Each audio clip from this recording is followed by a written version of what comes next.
Before that, though, they say they're trying to shield their pupils from the squeeze on school budgets, even turning to parents to help out. Today, some school governors from South West London have taken their concerns directly to Westminster, as Helen Drew can tell us. This is the head teacher of Carlisle Infant School in South West London. And yes, she's fixing the fencing in the playground because they don't have a caretaker due to budget constraints. All the cupcakes are done. Funding problems are being felt across the local area, which is why their chair of governors has written a letter to the government signed by 18 other schools in Richmond and Kingston. It is impacting our staff's well-being entirely. Workload is insane. So we've got, senior leaders doing the whole caretaking, site management, then going into teaching classrooms, covering if we've got members of staff off sick, because we can't really afford supply cover when somebody is off sick. So it is just affecting staffing hugely. They're doing an amazing job of shielding our children from the impact of that, but it's probably going to be seeping through somewhere. Today they took this warning to the Department for Education.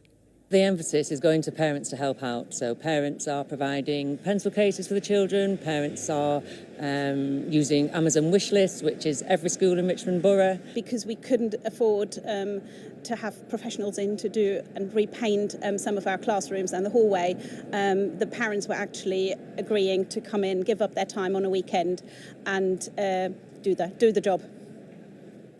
The Department for Education says it's allocated £9.3 billion to schools and high needs funding for the next academic year in London, over a 6% increase from this year. And mainstream schools in London will also receive additional funding through the Teachers Pay Additional Grant.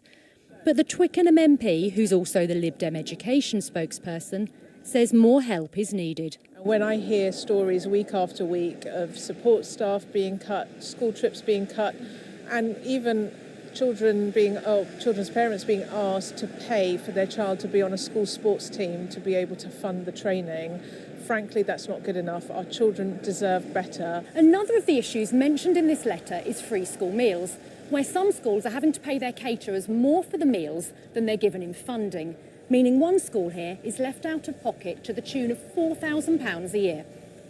The government says school funding will be at its highest level in history next year. Helen Drew, BBC London. Now, a charity which helps